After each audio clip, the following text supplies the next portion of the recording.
네, 거침없이 달려온 기술주들의 주가 변동성이 큽니다. AI 거품론이 나올 때마다 관련 기업들의 주가는 출렁이고 시장에 영향력 있는 인물들의 거품론도 크게 엇갈리는데요.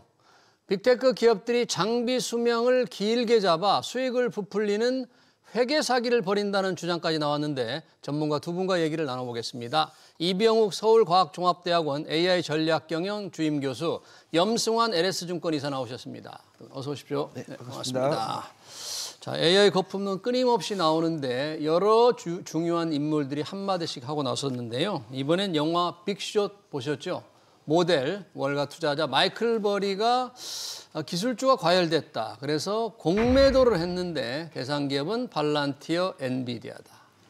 문제는 빅테크 기업들이 이 자산의 내용 연수를 인위적으로 늘려서 수익을 부풀리는 회계 사기를 벌이고 있다. 이런 주장을 했습니다. 회계 사기 상당히 의미 있는 주장을 한 것 같은데 이병욱 교수님, 이 마이클 버리 이 친구의 회계 사기 주장의 근거는 뭐고 어떻게 보세요?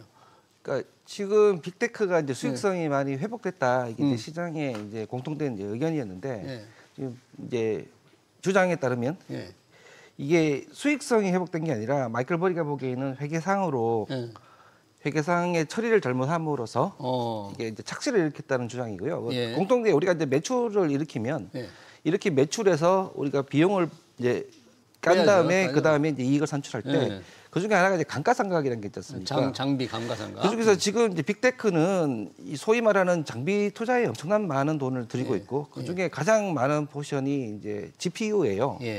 과거에는 이제 GPU를 3년 정도 쓰면 못 쓴다고 해서 예를 들어서 이제 100원에 샀으면 3분의 1씩 해서 이제 다 감가상각하고 이제 처분을 했던 거를 3년 내 비용을 다 처리했는데 지금은 이제 5에서 6년 정도 늘려서 이걸 5분의 1씩, 6분의 1씩 처리하다 보면 비용을 깎는 걸 기간을 늘리다 보면 이게 전체적으로 매출에서 줄어드는 부분이 들다 보니까 이익이 늘어난 것처럼 착시 현상을 주고 그게 주장하는 바가 이제 2028년까지 무려 246조 원 정도나 이게 부풀려질 수 있다라고 수익을 부풀릴 수 있다. 주장을 한 거죠. 그래서 그 주장에 대해서 한번 그러면 우리 염승환 이사님께 먼저 물어보고 이병욱 교수님한테 들어보고 싶네요. 염승환 이사님, 이렇게 마이클 버리가 워낙 영화 빅숏으로 유명해서 그래 그 주장 한 날 엔비디아 주가가 충격을 좀 받았었잖아요. 그 주장의 근거가 있을까요? 일단 이제 이분이 그 공매도로 워낙 유명하다 보니까 자기 포지션도 좀 공개가 됐잖아요. 뭐 팔란티어나 엔비디아. 그래서 팔란티어 CEO는 굉장히 뭐 빈 맹비난을 하기도 했는데 어쨌든 이제 시장에서 봤을 때는 마이클 버리의 주장이 뭐 아예 근거가 없는 건 아니죠. 사실은 이제 아까 잘 교수님 말씀해 주신 대로 보통 3년에 걸쳐서 감가상각하는 걸 왜 이렇게 늘렸냐. 그럼 당연히 그럼 비용이 주니까 이익이 부풀려질 수 있는 거 아니냐 이렇게 했는데 사실 근데 이거는 또 미국에서도 지금 이거는 회계적으로 문제가 있다기보다는 기업의 또 자율에 맡기는 좀 재량권이 있다고 하더라고요. 그래서 그게 뭐 특별히 불법이다 이렇게 볼 근거는 사실 좀 없는 것 같고 또 한 가지가 그러면 이렇게 늘린 이유를 좀 우리가 살펴봐야 되잖아요. 그런데 이제 GPU가 계속해서 지금 엄청나게 많이 생산이 되고 성능은 계속 올라간단 말이에요. 그러면 옛날에 A100 칩, 또 H100, 이제는 B100, 블랙엘 칩, 내년에 또 루빈 나오거든요. 그러면 그런 칩들이 나오면 기존의 칩, 그러니까 마이클 버리의 주장이 맞으려면요. 기존의 칩은 그냥 쓸모가 없어져야 돼요. 사실상. 그냥 보통 이게 1년, 2년 주기로 계속 나오니까 그럼 감가상각 빨리빨리 해서 아니, 못 쓰는 거는 감가상각 빨리 처리해서 없애는 게 맞는데 지금도 A100은 많이 써요. 지금도 뭐 중국 같은 데도 많이 쓰고 있고 사실 그러니까 우리가 너무 고성능 루빈이나 뭐 블랙엘 칩만 생각하다 보니까 기존에 이제 나오는 칩들은 다 이거 그냥 저기 폐기 처분해야 되나. 그러네요. 사실 그게 아니거든요. 그것들도 충분히 쓰임새가 있고 근데 이제 우리 초점은 이제 새롭게 나오는 칩들이 워낙 빨리 나오다 보니까 그런 것들에 대해서 좀 감가상각 빨리 처리해야 되는 거 아니냐 이런 얘기가 있지만 또 기업들은 계속 이런 GPU를 구매해서 이런 것들을 사용을 하고 있기 때문에 그리고 어쨌든 3년만 저는 쓴다고 생각 안 하거든요. 그리고 이제 우리도 블랙엘 칩 내년부터 26만 장이 이제 들어오잖아요. 이제 그거를 과연 우리도 어떻게 처리할지 제가 모르겠어요. 회계처 어떻게 할지 모르겠지만 그럼 그거를 그러면 2, 3년 딱 쓰고 아 우리 이제 더 이상 안 쓰겠습니다. 이건 좀 아닌 것 같아요. 그렇기 때문에 뭐 지금 빅테크들이 하고 있는 이 5, 6년도 이게 뭐 무조건 타당하다 그게 아니라 어느 정도 한계성도 있는 부분도 있기 때문에 네. 마이클 버리의 주장이 무조건 맞다, 틀리다 이렇게 논하기는 좀 쉽지는 않은 것 같습니다. 본인이 공매도 아까 말씀하실 때 엔비디아와 팔란티어의 풋옵션 그러니까 주가가 떨어지면 이익을 보는 풋옵션을 지금 사놓고 소음을 내서 뭔가 주가의 하방 압력이 강하게 지금 주기 위한 그런 건가요? 그럼? 뭐 또 그렇게 볼 수도 있고 이제 우리 이사님이 아까 설명을 했지만 이 그동안에 인공지능 개발하던 그 환경과 좀 급격하게 많이 달라졌어요. 그 전에 가장 중요했던 부분이 모델을 만드는 부분이고 이걸 우리가 훈련이라고 하고요. 이때 GPU가 대량으로 들어요. 이때 가장 중요한 거는 내가 경쟁사 대비 얼마나 앞서 있느냐가 중요하기 때문에 조금이라도 성능이 더 높은 GPU가 필요로 했어요. 그래서 이제 1, 2년 지나면 경쟁사 대비 GPU 성능이 떨어지니까 이걸 활용 안 하고 그냥 버리다시피 하다 보니까 과거 3년 정도는 3년 이제 맞았던 정도. 거고요. 근데 지금 어떻게 바뀌었는가 하면 챗GPT를 기반으로 이제 그동안 만들었던 모델이 실전에서도 쓸 수 있을 정도로 상용화 수준까지 올라와 버렸어요. 그러면 그 다음 단계 우리가 추론 단계라고 부르고요. 이 추론 단계는 학습 단계보다는 GPU가 훨씬 성능이 떨어져도 됩니다. 그래요? 그럼 이렇게 되는 거죠. 예전에는 자기가 모델에 쓰던 거 최첨단을 시장에 내놓고 클라우드에서 제공을 하더라도 이걸 사용할 사용자가 풀이 별로 없었다라고 하면 지금은 만들어진 GPT나 아니면 메타에서 만든 여러 모델을 가지고 상용화하려는 수많은 기업들이 이걸 어떻게든 GPU를 좀 써보고 싶어 해서 클라우드 수요가 폭발적으로 늘고 있거든요. 근데 그동안은 개발해서 지금 매스마켓으로 넘어가고 있는 시점으로 보이고요. 우리가 이게 과연 3년이 6년이 적절한가의 시비거리는 될 수 있으나 3년 하던 게 늘어나는 거에 대해서 시비거리는 있을 수가 없을 것 같아요. 그만큼 이제 환경이 바뀌어 있고. 그럼 왜 마이클 버리가 지금 이 시점에서 안 그래도 늘 보수적이고 잘 이 대중에 안 드러난 사람이 이런 말을 했느냐를 하면 어쨌든 이제 자기 포지션은 그렇게 취해놨고 그때 예전에도 포지션 취하고 나서 시간이 꽤 걸리고 나서 자기가 2008년 그때 그렇죠. 금융위기 때 사람들은 그때 이제 마이클 버리가 돈을 벌었다고만 기억하지. 어마어마한 돈을 벌었다고. 실제로 자기가 그 포지션을 산 건 2005년이었어요. 한참 전이었군요. 그렇죠. 거의 3년을 거의 파산하다시피 견디다가 그다음에 결론적으로는 이제 수익을 얻은 거거든요. 서프라임 위기가 이제 터지니까 그렇죠. 막대한 수익을 얻었는데 그 전까지는 시간이 좀 있었다. 그렇죠. 그래서 이제 지금도 마찬가지로 일단은 포지션을 취해놨고 이미 너무 과열돼 있고 아시다시피 퍼가 너무 올라가 있지 않습니까? 한 번은 떨어져야 되는 시점에서 어떤 약간 마케팅적인 언론 플레이로 볼 수도 있지 않나. 염승환 이사님, 그러면 지금 마이클 버리의 풋옵션 규모가 팔란티어가 뭐 9억 달러를 넘고 엔비디아가 1억 달러를 넘는다는데 요것도 좀 버티고 있으면 만약에 꺾이면 엄청난 수익을 낼 수 있는 그런 겁니까, 이것도 지금? 만약에 뭐 그게 어느 가격에 했는지가 좀 관건이 될 것 같아요. 행사 가격. 행사 가격이 있잖아요. 풋옵션은 얼마에? 그건 아직 공개가 안 된 거죠? 그거는 이제 정확하게 알려지지 않다 보니까. 근데 이제 보유한 포지션이 공개됐잖아요. 그 13F에 그게 나왔던 걸로 아는데. 근데 그거 지금 다 청산했을 수도 있어요. 청산. 왜냐하면 그거는 이미 옛날에, 그러니까 날짜가 어쨌든 이제 분기말 기준이다 보니까. 9월 말 기준으로 정했는데. 그러면 지금 이제 10월, 11월, 12월 이때 이미 다 청산이 됐을 수도 있어요. 몰라요, 그거는. 우리가 알 수가 없는 거고. 그거 언제 아냐? 그럼 내년 1월 돼야 아는 거죠. 그래요? 그러니까 이게 후행적이라. 사실 이제 워런 버핏의 포지션도요. 사실 그때 공개되면 뭘 샀다 이렇게 나오는데 그것도 이미 늦은 경우일 수도 있어요. 사실 또 그 이미 발표한 시기에는 다른 포지션이 있을 수도 있는 거기 때문에 우리가 13F만 가지고는 명확하게 판단하기 어렵고 사실 마이클 버리가 이미 정리했을 수도 있다. 정리했을 때 계속 주가가 오르니까 그 자체가 의미가 없어서 그게 뭐 손실 보고 했을 수도 있고 아니면 또 이 행사가에 따라 다르거든요. 수익 났을 수도 있어요, 사실은. 그러네요. 어느 정도. 그래서 그건 우리가 명확하게 알 수 없는데 다만 이렇게 노이즈를 이렇게 계속 일으키는 거는 합리적으로 봤을 때는 조금 이제 손해가 좀 있어서 약간의 이걸 노이즈를 일으켜서 좀 주가를 실제 팔란티어 주가 좀 빠졌잖아요. 팔란티어. 최근에 좀 빠졌기 때문에. 근데 어쨌든 뭐 수익이냐 손실이냐 뭐 일단 1월 달은 돼봐야 좀 확인이 가능할 것 같습니다. 그렇군요. 저희가 논의를 하고 있는데 정말 마이클 버리가 이 풋옵션을 가지고 있는지를 좀 지켜봐야 되는데 가지고 있는 풋옵션 종목 중에 하나가 방금 두 분이 얘기한 이제 팔란티어입니다. 팔란티어도 만약에 2008년처럼 마이클 버리가 견디고 견뎌서 서프라임 위기와 큰 돈을 벌듯이 팔란티어 주가가 뭐 지금 워낙 높으니까 이게 지금 주가 수익 비율 PER이 뭐 400배가 넘고 주가 순자산 비율 PBR이 몇 배입니까? PER이 아주 400배가 넘는다. 이 선행 PER도 230배다. 이거 견딜 수 있습니까? 이거 합리적입니까? 그러니까 우리가 이제 그동안 경험치가 있지 않습니까? 아무리 이 테크 기업이라고 하더라도 우리가 선행이 보통 3에서 60배 정도 되면 이게 너무 고평가라고 하는데 이제 200까지 가 있고 그래서 이제 누가 보더라도 고평가된 건 맞는데 이 관건은 아무래도 수익이겠죠. 수익.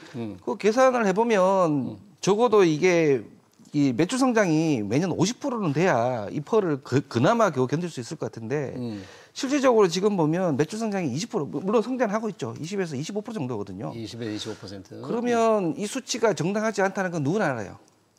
이제 그럼에도 불구하고 워낙 이제 이 AI에 대한 기대치도 많고 뭐 다른 기업도 비슷하게 이미 몇몇 기업은 뭐 독일의 GDP까지 앞서고 이런 마당이다 보니 조금 더 지속될지 아니면 한번 조정을 받을지는 모르겠지만 과하다는 거를 모르는 사람은 없죠. 그럼에도 불구하고 이제 많은 사람이 사기 시작하면 또 올라갈 수밖에 없는 거라서 뭐 제가 보기엔 그 말 그대로 이제 혼란의 중심, 태풍의 눈 중심이 있는 것 같습니다. 염승환 이사님, 기왕 팔란티어 얘기를 조금만 더 첨언해 주신다면 어떻게 해야 될까요? 지금 이 주가 수익 비율 시점에서 좀 다르니까 뭐 400배일 수도 있고 600배일 수도 있는데 어떻게 해요? 근데 이게 이제 PER이라는 게 사실 이제 선행 PER도 200배면 너무 비싼 건 맞거든요. 굉장히 비싸고 또 지금 또 비싼 게 하나 더 있잖아요. 테슬라도 거의 200배거든요. 테슬라 선행 PER이 200배예요? 거의 한 200배 되는 걸로 제가 좀 알고 있거든요. 그래서 둘 다 어쨌든 고평가인데 그래도 주가 보시면 되게 견조하긴 해요. 근데 결국엔 그거죠. 이 과거에도 아마존도 제가 기억하기로는 PER 1000배 간 적도 있었거든요. 옛날에. 옛날에 그 IT 그때 당시에. 그런 적도 있었어요? 근데 이제 세상을 이제 점령해 버렸잖아요. 그러니까 이제 PER이 낮아졌죠. 그래서 저는 너무 PER에 매몰될 필요 없는 것 같아요. 이 기업들이 왜 이렇게 높은 PER을 받는지가 중요하고 그게 유지되느냐가 더 중요하거든요. 왜 팔란티어가 이렇게 높은 PER 받냐면 경쟁자가 사실 없어요, 지금. 경쟁자가 없다. 그러니까 팔란티어 CFO가 그때 뭐라고 했냐면요. 그때 실적 발표하고 나서 했던 얘기가 자기는 미국의 노동자들한테 초능력을 안겨주는 그 제품이래요. 이 팔란티어 제품이. 초능력을 안겨주는 제품이다. 그러니까 그만큼 모든 걸 자동화시켜서 굉장히 이제 그 많은 기업들이 뭐 이런 어떤 이제 이 뭐 삼성전자도 마찬가지죠. 예를 들면 삼성전자도 팔란티어 쓰는 걸로 알려졌는데 어디에 문제가 생기면 찾는데 한참 걸리잖아요. 그리고 소통하기도 되게 어렵고. 근데 그거를 이제 팔란티어가 중간에서 뭐 그런 거 이제 온톨로지라고도 하는데 그런 걸 통해 가지고 어쨌든 이제 빠른 시간 안에 결함도 잡아주고 자동화 시켜주니까 기업 입장에 좋잖아요. 근데 그거를 따라할 수 있을 것 같은데 팔란티어를 못 따라간다고 하더라고요. 다른 뭐 이거 뭐 이 방산에도 들어가는 문제고. 예.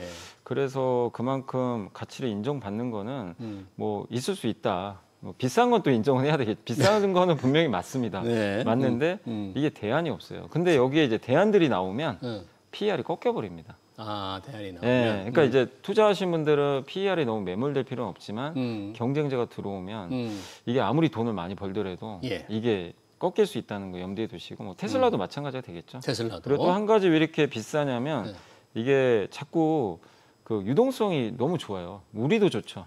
그러니까 전 세계적으로 주식에 관심들이 많잖아요. 근데 미국 정부도 돈 풀죠. 이제 연준까지 금리 인하죠. 이제 양적 긴축 끝내죠.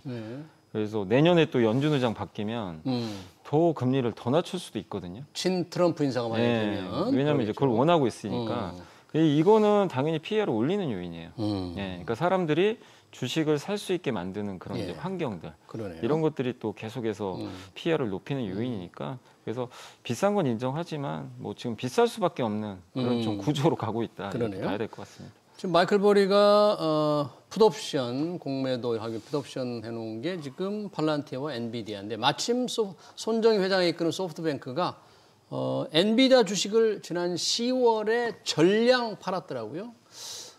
이거는 뭐 AI 기업 손절 이런 거는 좀 다른 간 거죠? 이 전략은 그런 건 아니죠? 이게 뭐 다각도로 볼 수도 있겠지만 가장 이제 합리적인 그 설명은 이제 현금이 필요하다라는 거고요. 돈이 필요하다. 최근에 한번 기억하시겠지만 이 손정희 비전 펀드가 계속 적자를 내고 있는데 그 중에 현금 유입된 게 최근이라고 해봐야 쿠팡 정도. IPO로. 근데 그 다음에 이제 투자한 중국 기업은 다 이제 규제 받고 있고. 그 다음에 무엇보다도 이제 암호를 그때 샀지 않습니까? 암을 사고 이게 이제 상장을 해야 되는데 이 상장이 더뎌지고 있어서 신규 이제 돈 유입이 잘 안 되다 보니 어쨌든 현재 보유하고 있는 포트폴리오 중에 현금 유입에 가장 유리한 거는 엔비디아일 거고요. 엔비디아. 그래서 이걸 전략 매도했다는 게 오히려 더 그렇거든요. 이제 그런 관점에서 보면 뭐 AI에 대해서 혹은 엔비디아에서 새로 평가를 했다기보다는 지금 현재 이제 자기 비전 펀드를 이제 리스트럭처링하고 그다음에 가장 큰 과제가 이제 암을 빨리 상장시키는 거라고 보면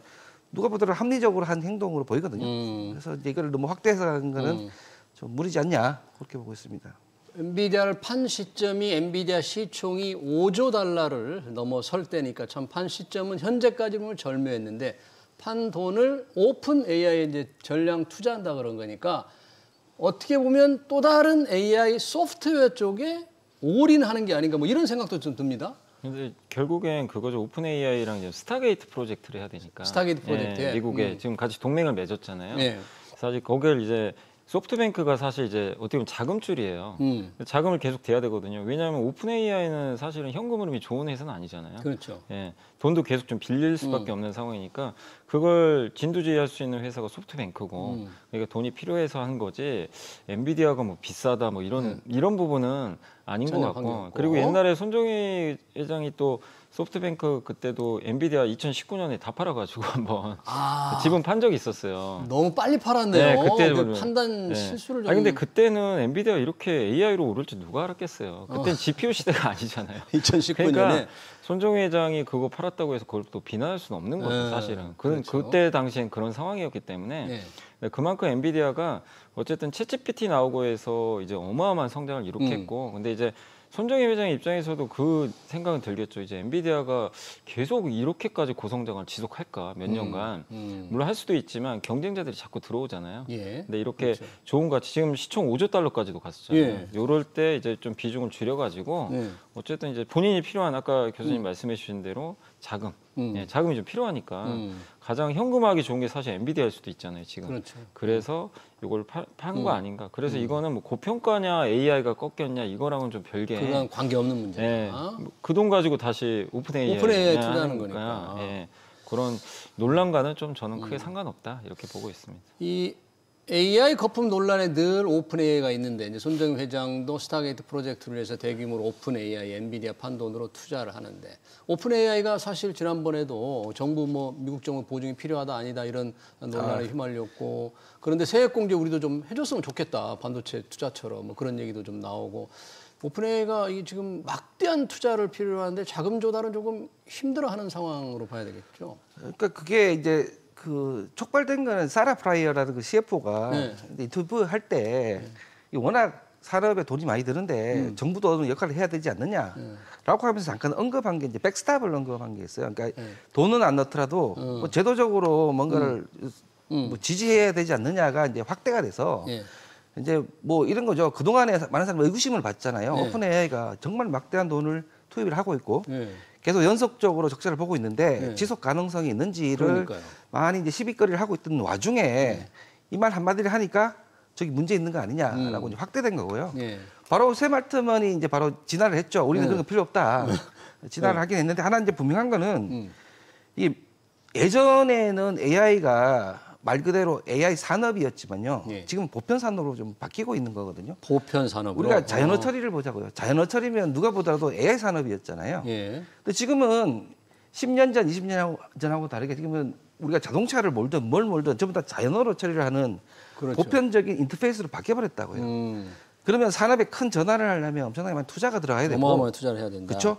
시간이 오래 걸릴 거고 그래서 정부의 역할이 반드시 좀 필요하다라는 아주 적시하고 적확한 요구를 한 것인데 이게 들여다보기에는 쟤들이 돈이 없나? 그리고 워낙 이제 앞으로 조달하겠다는 돈이 아까 스타게이트도 말씀하셨지만 뭐 오라클, 소프트뱅크 자기 다 해서 뭐 700조에서 800조 나중에는 1000조 원 이상을 동원하겠다고 하니 현실성에 의구심을 갖는 사람이 많은 찰나에 그런 얘기를 했고 물론 이제 그 많은 돈이다 보니까 원활하게 이게 뭐 들어오지는 않지만 지금 어떤 조짐으로도 이 사람들이 자금 조달에 어려움을 겪고 있다는 시장적인 조짐은 없거든요. 다만 조달하려는 돈이 워낙 천문학적이다 보니까 당연히 그런 의구심을 가질 수밖에 없는 거고 그게 증폭된 거다 저는 이제 그렇게 보고 있습니다. 네. 뭐 빅테크 기업들이 투자를 위해서 채권 발행도 다양하게 늘리고 있기 때문에 이게 상당히 좀 문제가 있지 않느냐는 지적이 늘 나오고 그만큼 투자한 만큼 수익을 낼 수 있느냐. 그것 때문에 계속 이 AI 거품론 끊이지 않는데 염승환 이사님은 이런 부분들에 대해서 뉴욕 증시 가끔 흔들릴 때마다 다양한 얘기에 거품이 있다, 뭐 주시해야 된다 이런 얘기가 나오잖아요. 하지만 투자는 계속된다는 또 어떤 점 분석도 많고 우리가 어느 쪽으로 확실한 좀 신념을 좀 가져야 될까요? 근데 이게 진짜 지금 빅테크들도 참 이게 판단하기가 되게 어려운 게 좀 그런 것 같아요. 이게 우리가 IT 버블에 그걸 봤기 때문에 네. 사실 두려움도 있지만 근데 지금 IT 버블 터지고 나서 무슨 일이 발생했냐면 결국엔 승자 독식이거든요. 예. 모든 세상이 다 승자가 가져가 2등은 없어요. 사실상 지금 우리 카카오톡 쓰지만 라인 안 쓰잖아요. 예, 뭐 저기 일본에선 쓰지만 예. 그냥 1등이 다 가져가는 세상이거든요. 아마존도 마찬가지.